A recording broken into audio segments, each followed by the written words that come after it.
Hello, welcome to competitive crack. ഞാൻ ആതിര അർച്ചന. നമ്മുടെ CSEB എക്സാമിന് നിങ്ങളെല്ലാവരും അപ്ലൈ ചെയ്തിട്ടുണ്ടാവും എന്ന് വിചാരിക്കുന്നു. ഇതുവരെയും അപ്ലൈ ചെയ്യാത്തവർ പെട്ടെന്ന് അപ്ലൈ ചെയ്യുക, ജാനുവരി വരെ വെയിറ്റ് ചെയ്യാതിരിക്കുക. അപ്പോൾ നമ്മുടെ എക്സാമിൻ്റെ പഠനം നല്ല രീതിയിൽ നടക്കുന്നുണ്ടെന്ന് വിചാരിക്കുന്നു. നമ്മളുടെ പ്രീവിയസ് ഇയറിൽ കോർപ്പറേഷൻ്റെ പാർട്ടിൽ നിന്ന് ചോദിച്ചിട്ടുള്ള വളരെ ഇമ്പോർട്ടൻ്റ് ആയിട്ടുള്ള കുറച്ച് ക്വസ്റ്റ്യൻസ് ആണ് നമ്മൾ ഇന്ന് ഡിസ്കസ് ചെയ്യുന്നത്. അപ്പോൾ ക്വസ്റ്റ്യനിലേക്ക് കടക്കാം. First question: the national cooperative development corporation was established by an act of parliament in the year. NCDC establish ചെയ്തതുമായിട്ട് ബന്ധപ്പെട്ട ഇയർ ആണ് ചോദിച്ചിട്ടുള്ളത്. NCDCയുമായിട്ട് മുൻവർഷങ്ങളിൽ ഒരുപാട് ചോദ്യങ്ങൾ വന്നിട്ടുണ്ട്. Dash is not a cooperative society എന്നും NCDC ആക്ട് വന്നതും അങ്ങനെയുള്ള ഒരുപാട് ചോദ്യങ്ങൾ NCDCയുമായിട്ട് റിലേറ്റ് ചെയ്തിട്ട് വന്നിട്ടുണ്ട്. ഇവിടെ ചോദിച്ചത് NCDC എസ്റ്റാബ്ലിഷ് ചെയ്തതുമായിട്ട് ബന്ധപ്പെട്ട ഇയർ ആണ്. 1963 NCDC എസ്റ്റാബ്ലിഷ് ചെയ്തത്. NCDCന്റെ ഫുൾ ഫോം എന്ന് പറയുന്നത് നാഷണൽ കോപ്പറേറ്റീവ് ഡെവലപ്മെന്റ് കോർപ്പറേഷൻ ആണ്.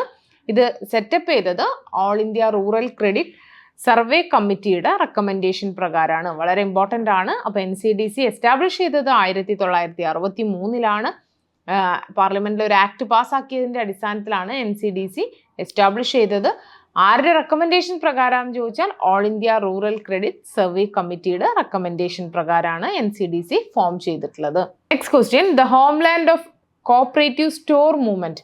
കോപ്പറേറ്റീവ് സ്റ്റോർ മൂവ്മെന്റിന്റെ ഹോംലാൻഡ് എന്നറിയപ്പെടുന്നത് എവിടെയാണെന്നാണ്? Germany, Britain, India, Denmark. Foreign കോർപ്പറേഷനും നമുക്ക് എന്താണ് ഇമ്പോർട്ടൻ്റ് ആണ്. അതിൽ ജർമ്മനിയുമായിട്ട് ബന്ധപ്പെട്ട കാര്യങ്ങൾ. ക്രാഡിൽ ഓഫ് കോർപ്പറേഷൻ എന്ന് ചോദിച്ചാൽ എന്താണ്? ഇംഗ്ലണ്ട് ആണ്. ക്രാഡിൽ ഓഫ് ക്രെഡിറ്റ് കോർപ്പറേഷൻ എന്ന് ചോദിച്ചാൽ ജർമ്മനിയാണ്. അതുപോലെ തന്നെ കൺട്രി വിത്തൗട്ട് കോപ്പറേറ്റീവ് ലെജിസ്ലേഷൻ എന്ന് ചോദിച്ചാൽ ഡെൻമാർക്കാണ്. അങ്ങനെയുള്ള ഒരുപാട് ക്വസ്റ്റ്യൻസ് പ്രീവിയസ് ഇയറിൽ ഈ ഒരു ഫോറിൻ കോർപ്പറേഷൻ്റെ ഏരിയയിൽ നിന്ന് വന്നിട്ടുണ്ട്. ഇവിടെ ചോദിച്ചിട്ടുള്ളത് കോപ്പറേറ്റീവ് സ്റ്റോർ മൂവ്മെന്റിന്റെ ഹോംലാൻഡ് എവിടെയാണെന്നാണ്? അത് ഗ്രേറ്റ് ബ്രിട്ടൻ ആണ്. നമ്മുടെ കോപ്പറേറ്റീവ് സർവീസ് എക്സാമിനേഷൻ ബോർഡിന്റെ പരീക്ഷയ്ക്കൊപ്പം തന്നെ നമ്മൾ ഇമ്പോർട്ടൻ്റ് ആയിട്ട് ശ്രദ്ധിക്കേണ്ട ഒരു എക്സാം ആണ് കേരാഫെഡിന്റെ അക്കൗണ്ടന്റ് എക്സാം. നിങ്ങൾ കേരാഫെഡ് അസിസ്റ്റന്റ് എക്സാം എഴുതിയിട്ടുണ്ടായിരിക്കും. അതിൽ സിലബസ് വെച്ച് നോക്കുമ്പോൾ വളരെ ഈസി ആയിട്ടുള്ള ഒരു സിലബസ് ആണ് ഈ അക്കൗണ്ടന്റ് എക്സാമിന്. കാരണം നമ്മുടെ JCID അതുപോലെ തന്നെ കേരള ബാങ്കിന്റെയും സെയിം സിലബസ് ആണ് ഇവിടെ വന്നിട്ടുള്ളത്. കേരാഫെഡ് അസിസ്റ്റന്റിന് നമുക്ക് എന്താണ് ഇംഗ്ലീഷും അതുപോലെ തന്നെ കറണ്ട് അഫയേഴ്സ്, ജനറൽ നോളേജും ഒക്കെ ഉണ്ടായിരുന്നു. ഈ ഒരു എക്സാമിന് അതില്ല എന്നുള്ളത് വലിയൊരു ആശ്വാസമാണ്. അപ്പോൾ കേരാഫെഡിന്റെ അക്കൗണ്ടന്റിനും അതുപോലെ തന്നെ CSEB എക്സാമിനും നിങ്ങൾക്ക് എന്താണ് ഒരുമിച്ച് പഠിച്ച് തുടങ്ങാം. ഇവിടെ നമ്മൾ കേരാഫെഡിന്റെ ഒരു പുതിയ ബാച്ച് സ്റ്റാർട്ട് ചെയ്യുന്നുണ്ട്, 75 days ക്രാഷ് ബാച്ച്. ഇതിന്റെ പ്രത്യേകത എന്ന് പറയുന്നത് സിലബസ് ബേസ് ആയി ചെയ്തിട്ടുള്ള ക്ലാസ്സുകളും റെക്കോർഡഡ് ക്ലാസ്സുകളും ലൈവ് ക്ലാസ്സസും നമ്മൾ പ്രൊവൈഡ് ചെയ്യുന്നുണ്ട്. മോഡൽ എക്സാംസും കൊറി ഹാൻഡ്ലിംഗ് സെഷൻസും അങ്ങനെ ഒരു ഉദ്യോഗാർത്ഥിക്ക് ഒരു എക്സാമിന് പ്രിപ്പയർ ചെയ്യാൻ വേണ്ട എല്ലാ കാര്യങ്ങളും നമ്മൾ എന്താണ് ഈ ഒരു 75 days ക്രാഷ് ബാച്ചിൽ ഉൾപ്പെടുത്തിയിട്ടുണ്ട്. അപ്പോൾ ബാച്ചിൽ ജോയിൻ ചെയ്യാൻ താല്പര്യമുള്ളവർ ബോട്ട് നമ്പറിൽ കോൺടാക്ട് ചെയ്യുക. നമ്മൾ ഓർക്കുക, ഫെബ്രുവരി 22 നമ്മുടെ കേരാഫെഡിന്റെ അക്കൗണ്ടന്റ് എക്സാം. അപ്പോൾ വളരെ കുറച്ച് ദിവസങ്ങളേ ഉള്ളൂ. പെട്ടെന്ന് ജോയിൻ ചെയ്യുക. നമുക്ക് CCയോടൊപ്പം കേരാഫെഡ് എക്സാമിന് പഠിച്ചു തുടങ്ങാം. അപ്പോൾ നെക്സ്റ്റ് ക്വസ്റ്റ്യനിലേക്ക് കടക്കാം. Multi state cooperative societies act was enacted in the year. Multi state cooperative societies act enact ചെയ്ത ഇയർ ആണ് ചോദിച്ചത്. 1984 multi state cooperative societies act enact ചെയ്തത്. മൾട്ടി സ്റ്റേറ്റ് കോപ്പറേറ്റീവ് സൊസൈറ്റീസ് 1984, പിന്നെ അതുപോലെ തന്നെ 2002 അമെൻമെന്റ്സ്, ഇതെല്ലാം ഇമ്പോർട്ടൻ്റ് ആണ്. നെക്സ്റ്റ് വൺ ആണ് Kerala cooperative societies act was passed in the year. KCS act പാസ്സാക്കിയ ഇയർ ആണ്. നിങ്ങൾക്ക് എന്താണ് എല്ലാവർക്കും അറിയുന്ന, കോർപ്പറേഷൻ പഠിക്കുന്ന എല്ലാവർക്കും അറിയുന്ന ഒരു ക്വസ്റ്റ്യൻ ആയിരിക്കും. 1969 KCS ആക്ട് നിലവിൽ വന്നത്. Next, commission submitted the report four framing cooperative societies act 1904. 1904 cooperative societies act frame ചെയ്യാൻ വേണ്ടിയിട്ടുള്ള റിപ്പോർട്ട് സമർപ്പിച്ച കമ്മീഷൻ ആരാന്നാണ്? എഡ്വേർഡ് ലോ കമ്മീഷന്റെ റെക്കമെൻഡേഷൻ പ്രകാരമാണ് 1904 ആക്ട് നിലവിൽ വന്നത്. അപ്പോൾ commission submitted the report four framing cooperative societies act 1904 എന്ന് ചോദിച്ചാൽ സർ എഡ്വേർഡ് ലോ കമ്മീഷൻ ആണ്. കമ്മീഷനും കമ്മിറ്റീസും നമുക്ക് ഇമ്പോർട്ടൻ്റ് ആയിട്ട് പഠിക്കാനുണ്ട്. ഒരുപാട് ഒരു 10-40ഓളം കമ്മിറ്റീസ് നമുക്ക് പഠിക്കാനുണ്ട്. Next question: which one of the following is related to Shri Chaudhary Brahmprakash. Chaudhary ബ്രഹ്മപ്രകാശുമായിട്ട് റിലേറ്റ് ചെയ്തത് എന്താണ്? ഈ താഴെ പറയുന്നതിൽ എന്താണെന്നാണ്? Ex member of parliament, former general secretary national cooperative union of India, former union minister of agriculture and corporation. Chaudhary ബ്രഹ്മപ്രകാശുമായിട്ട് ബന്ധപ്പെട്ടിട്ടുള്ള പഠിക്കുമ്പോൾ നിങ്ങൾക്ക് അറിയുന്നതാണ്. എക്സ് മെമ്പർ ഓഫ് പാർലമെന്റ് ആയിരുന്നു. അതുപോലെ തന്നെ NCUIന്റെ ഫോർമൽ ജനറൽ സെക്രട്ടറി ആയിരുന്നു.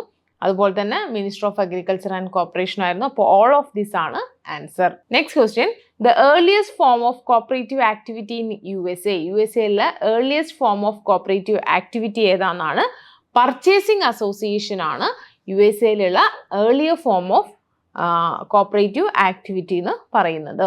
Next question, when did the Kerala cooperative societies act came into existence? അതായത് കേരള കോപ്പറേറ്റീവ് സൊസൈറ്റീസ് ആക്ട് വന്ന ഇയർ നമ്മൾ പഠിച്ചു, 1969 ആണ്. പക്ഷേ ഇയർ മാത്രമല്ല ചോദിക്കുക, ആക്ട് റൂളും വന്ന ഡേറ്റ് അടക്കം ചോദിക്കും. 15 മെയ് 1969 ആക്ട് നിലവിൽ വന്നത്. 15 മെയ് 1969 ആണ്. Next, the cooperative service examination board is established as per dash of Kerala cooperative societies act 1969. Kerala cooperative societies ആക്ടിന്റെ ഏത് സെക്ഷൻ പ്രകാരമാണ് നമ്മുടെ cooperative service examination board establish ചെയ്തതെന്നാണ്? സെക്ഷൻ 80B പ്രകാരമാണ് നമ്മുടെ cooperative service examination board establish ചെയ്തത്. അപ്പോൾ കേരള കോപ്പറേറ്റീവ് സൊസൈറ്റീസ് ആക്ടിന്റെ സെക്ഷൻ 80B പ്രകാരമാണ് cooperative service examination board establish ചെയ്തത്. Next question, national cooperative agriculture and rural development bank federation is situated in? National cooperative agriculture rural development bank federation situate ചെയ്യുന്നത് എവിടെയാണെന്നാണ്? മുംബൈയിലാണ് NCARDBF situate ചെയ്യുന്നത്. അപ്പോൾ ഇതിന്റെ full form അടക്കം പഠിക്കുക. NCARDBF എന്ന് പറഞ്ഞിട്ടുണ്ടെങ്കിൽ national cooperative agriculture and rural development bank federation ആണ് situate ചെയ്യുന്നത്, അല്ലെങ്കിൽ അതിന്റെ ഹെഡ് ക്വാർട്ടേഴ്സ് വരുന്നത് മുംബൈയിലാണ്. Next question, which one is considered the first successful urban credit cooperative in the world? വേൾഡിലെ തന്നെ അർബൻ ക്രെഡിറ്റ് കോപ്പറേറ്റീവ്സിൽ ഏത് മോഡലാണ് സക്സസ്ഫുൾ ആയിട്ടുള്ള മോഡൽ എന്നാണ്? ഷൂൾസ് ഡെൽനിച്ച് മോഡലാണ് ഈ നമ്മുടെ കോപ്പറേറ്റീവ് ക്രെഡിറ്റ് മൂവ്മെന്റിൽ, അർബൻ മൂവ്മെന്റിൽ സക്സസ്ഫുൾ ആയിട്ടുള്ള കോപ്പറേറ്റീവ് മോഡൽ എന്ന് പറയുന്നത്. Next question, Triplicane urban cooperative society is a first cooperative society of India in? ഏത് ഫീൽഡിലാണ് Triplicane urban cooperative society function ചെയ്യുന്നതെന്നാണ്? ഏതാണ്? കൺസ്യൂമർ കോപ്പറേറ്റീവ് സൊസൈറ്റി ആണ്. ഫസ്റ്റ് കോപ്പറേറ്റീവ് സൊസൈറ്റി അർബൻ സൊസൈറ്റിയാണ് ട്രിപ്ലിക്കൻ സൊസൈറ്റി എന്ന് പറയുന്നത്. കൺസ്യൂമർ മേഖലയിലുള്ള ഒരു സൊസൈറ്റിയാണ്. The term fine Raiffeisen is associated with which countries cooperative movement? Fine Raiffeisen എന്ന് പറയുന്നത് നമുക്ക് പഠിച്ചതാണ്. ഫൈൻ റൈഫേസണുമായിട്ട് ബന്ധപ്പെട്ട് നിക്കോൾസന്റെ കാര്യങ്ങളൊക്കെ പഠിച്ചതാണ്. ഇത് ഏത് കൺട്രിയുമായിട്ട് അല്ലെങ്കിൽ ഏത് കൺട്രിയിലെ കോപ്പറേറ്റീവ് മൂവ്മെന്റുമായിട്ട് അസോസിയേറ്റ് ചെയ്തതെന്നാണ്? German, British, Indian, American. ഏതാണ്? ഏത് കോപ്പറേറ്റീവ് മൂവ്മെന്റുമായിട്ട്? ഇന്ത്യൻ കോപ്പറേറ്റീവ് മൂവ്മെന്റുമായിട്ട് അസോസിയേറ്റ് ചെയ്തതാണ്.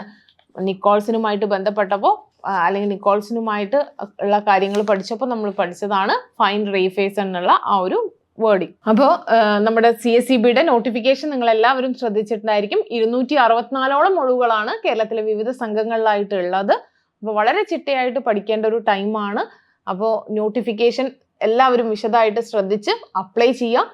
അതോടൊപ്പം തന്നെ സിലബസ് അനുസരിച്ചിട്ടുള്ള ഒരു പഠനം അത്യാവശ്യമാണ്. നിങ്ങൾ അസിസ്റ്റ് ചെയ്യാൻ CCയിൽ പുതിയ ബാച്ച് നമ്മൾ സ്റ്റാർട്ട് ചെയ്തിട്ടുണ്ട്. ബാച്ചിന്റെ പ്രത്യേകത എന്ന് പറയുന്നത് പ്യൂർലി സിലബസ് ബേസ്ഡ് ആയിട്ടുള്ള റെക്കോർഡഡ് ക്ലാസ്സസും ലൈവ് ക്ലാസ്സസും ആണ് നമ്മൾ പ്രൊവൈഡ് ചെയ്യുന്നത്.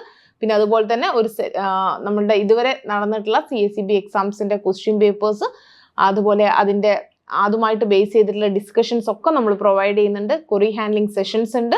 അപ്പോൾ ബാച്ചിൽ ജോയിൻ ചെയ്യാൻ താല്പര്യമുള്ള ഒരു ബോട്ട് നമ്പറിൽ കോൺടാക്ട് ചെയ്യാം. അപ്പോൾ നമുക്ക് നെക്സ്റ്റ് ടോപ്പിക്കിലേക്ക് കടക്കാം. Next question, Section 35 to 41 of Kerala Cooperative Societies Act 1969 explain about. Section 35 to 49 KCS Actന്റെ എന്തിനെ കുറിച്ചാണ് പറയുന്നതെന്നാണ്? Management of cooperative society, privileges of cooperative society, registration of cooperative society, audit of cooperative society. Section 35 to 41 discuss ചെയ്യുന്നത് privileges of cooperative സൊസൈറ്റീനെ കുറിച്ചാണ്. Next question, The office of Circle Cooperative Union is situated in? Circle Cooperative Unionum അതുപോലെ തന്നെ state cooperative യൂണിയനും important ആയിട്ട് പഠിക്കേണ്ടതാണ്. അതിൻ്റെ മായിട്ട് ബന്ധപ്പെട്ടിട്ടുള്ള മറ്റ് ഡീറ്റെയിൽസ് ഒക്കെ ഇമ്പോർട്ടൻ്റ് ആണ്. സെക്ഷൻസും ഒക്കെ ഇമ്പോർട്ടൻ്റ് ആണ്. ഈ സർക്കിൾ കോപ്പറേറ്റീവ് യൂണിയൻ്റെ ഓഫീസ് സിറ്റുവേറ്റ് ചെയ്യുന്നത് എവിടെയാണെന്നാണ്? ഓഫീസ് സിറ്റുവേറ്റ് ചെയ്യുന്നത് office of assistant registrar of cooperative societies general. Assistant രജിസ്ട്രാറിന്റെ ഓഫീസിനോട് ചേർന്നിട്ടാണ് CCU സർക്കിൾ കോപ്പറേറ്റീവ് യൂണിയന്റെ ഓഫീസ് സിറ്റുവേറ്റ് ചെയ്യുന്നത്. അതുപോലെ തന്നെ CCയും SCയുമായിട്ട് ബന്ധപ്പെട്ടുള്ള സെക്ഷൻസും അതുമായിട്ട് ബന്ധപ്പെട്ടുള്ള മെമ്പേഴ്സുമായിട്ട് റിലേറ്റ് ചെയ്ത ഡീറ്റെയിൽസ് ഒക്കെ ഇമ്പോർട്ടൻ്റ് ആയിട്ട് പഠിക്കേണ്ട കാര്യമാണ്. Next question, the DCB register which is maintain by cooperative bank denotes. DCB register എന്ന് പറഞ്ഞാൽ എന്താണെന്നാണ്. DCB രജിസ്റ്റർ എന്ന് പറഞ്ഞാൽ demand collection balance register. Demand collection balance register ആണ്. Next question, bees is the form of cooperative organization in. Bees foreign കോർപ്പറേഷനുമായിട്ട് relate ചെയ്തതാണ്, USA relate ചെയ്തതാണ്. Bees എന്ന് പറയുന്നത് അവിടുത്തെ കോപ്പറേറ്റീവ് ഓർഗനൈസേഷൻ ആണ് ബീസ് എന്ന് പറയുന്നത്. Next question, the founder of Irish cooperative movement is. Irish cooperative മൂവ്മെന്റിന്റെ ഫൗണ്ടർ ആരാന്നാണ്? ഹൊറാസ് പ്ലങ്കറ്റ് ആണ് ഐറിഷ് കോപ്പറേറ്റീവ് മൂവ്മെന്റിന്റെ ഫാദർ എന്നറിയപ്പെടുന്നത്. ഫോറിൻ കോർപ്പറേഷൻ പഠിക്കുമ്പോൾ ഓരോ കൺട്രീസും അതിന്റെ ഫൗണ്ടറും അതുപോലെ തന്നെ അവിടുത്തെ കോപ്പറേറ്റീവ് മൂവ്മെന്റുമായിട്ട് ബന്ധപ്പെട്ടിട്ടുള്ള ഇമ്പോർട്ടൻ്റ് ആയിട്ടുള്ള അസോസിയേഷൻസ് അതൊക്കെ പഠിക്കാനുള്ളതാണ്. സ്ഥിരമായിട്ട് ചോദിക്കുന്ന കുറച്ച് കൺട്രീസ് ഉണ്ട്. ജർമ്മനി, അതുപോലെ തന്നെ England, Denmark, Italy, Sweden, France, അതുപോലെ ഐറിഷ് കോപ്പറേറ്റീവ് മൂവ്മെന്റിന് ഈ ഹൊറാസ് പ്ലങ്കറ്റിനെ കുറിച്ചൊക്കെ ചോദിക്കാറുണ്ട്. ഇതൊക്കെയാണ് നമ്മുടെ പ്രീവിയസ് ഇയറിൽ കോർപ്പറേഷൻ പാർട്ടിൽ നിന്ന് വന്നിട്ടുള്ള ഇമ്പോർട്ടൻ്റ് ആയിട്ടുള്ള ക്വസ്റ്റ്യൻസ് എന്ന് പറയുന്നത്. പ്രീവിയസ് ഇയർ ക്വസ്റ്റ്യൻസ് അനലൈസ് ചെയ്യുക എന്നുള്ളത് വളരെ ഇമ്പോർട്ടൻ്റ് ആയിട്ടുള്ള ഒരു കാര്യമാണ്. അപ്പോൾ മറ്റൊരു വീഡിയോ ആയിട്ട് കാണാം. ഈ വീഡിയോ യൂസ്ഫുൾ ആയെന്ന് വിചാരിക്കുന്നു. താങ്ക്